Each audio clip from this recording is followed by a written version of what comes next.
you're in a corporate environment, right? And you suspect that the people you're working for, the authority figures, are your boss, your immediate boss, your team leader. There's a pathological narcissism. We've already established there's a perfectly possible chance that he or she is.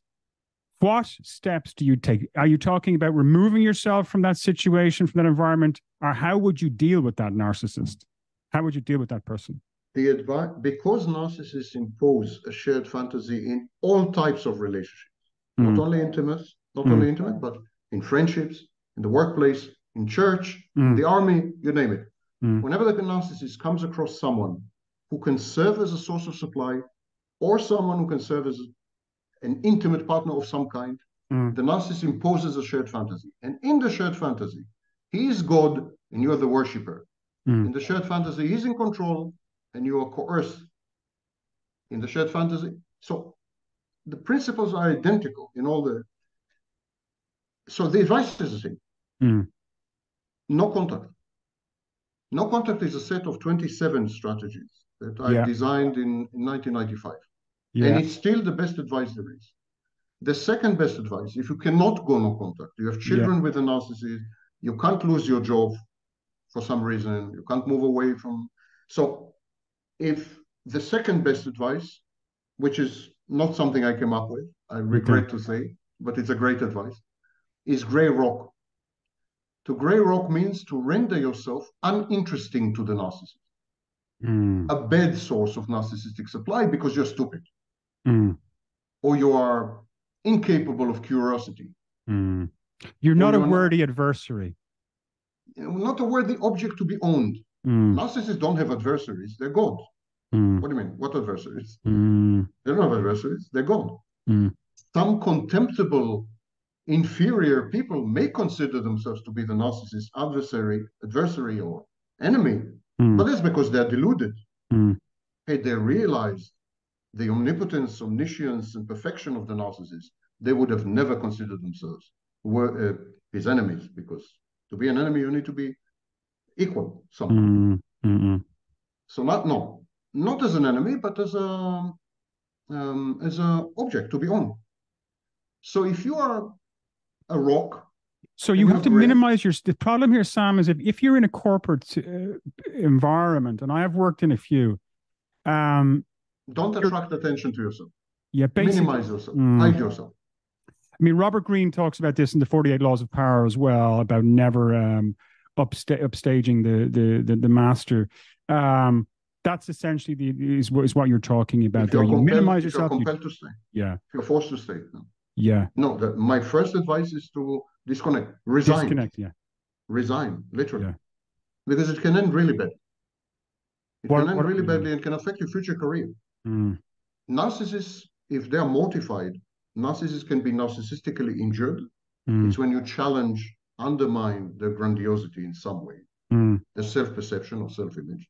You cause them discomfort by doing this. But they can also be mortified. Mortification, narcissistic mortification, is if you shame the narcissist, inadvertently even, in public. The narcissist is giving a presentation, and you raise your hand and say, I'm sorry, but this slide is wrong. You've shamed him in public. That's mortification. You have become his mortal enemy. Well, he doesn't have enemies, but you become something to be quashed and crushed and destroyed forever and ever. Amen. Confined to the outer oblivion of deep space. He's going to pursue you. He's going to pursue you for years. He's going to pursue you in all future careers.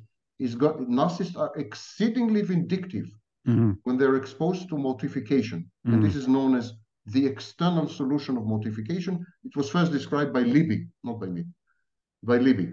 So when a narcissist is shamed or humiliated in public, in front of an audience that matters to him, he's going to ruin your life, period. He's going to focus on this. This is going to be his laser focus.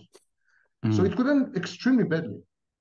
And the danger is in any environment, whether it's an academic environment or in a work environment, if you want to engage and you want to ask questions and you're curious, you could put your foot on a grenade, metaphorically, with a narcissist very easily.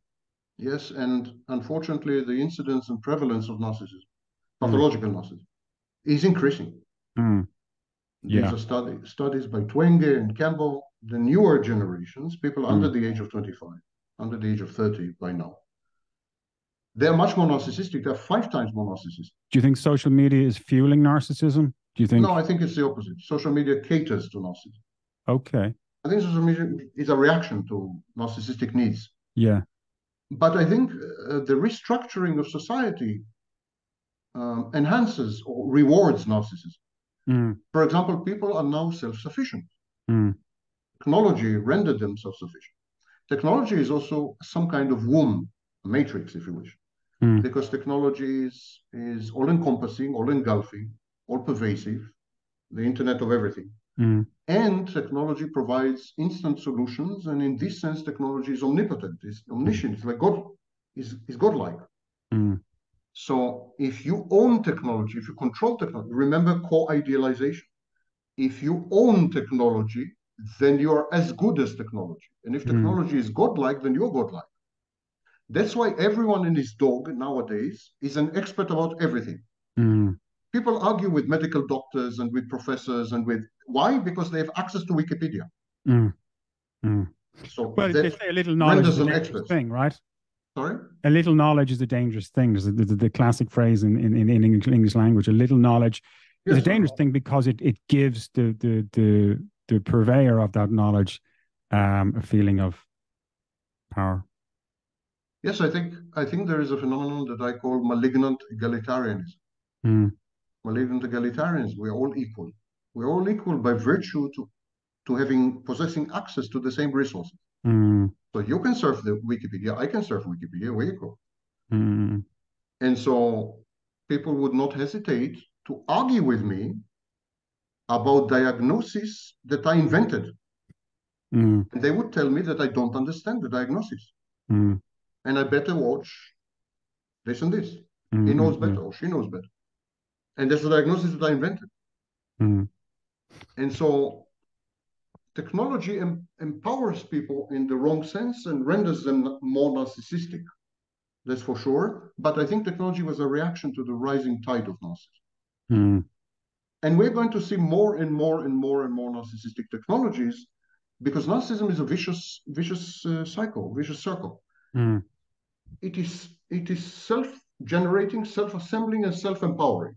In short, the more narcissists there are, the more they structure society so as to reward narcissism. And the more narcissism is rewarding, the more narcissists there are. It's a feedback loop. Yeah.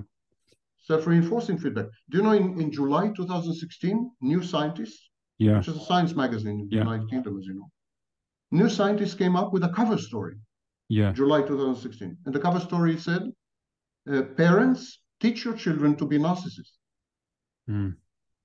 Yeah.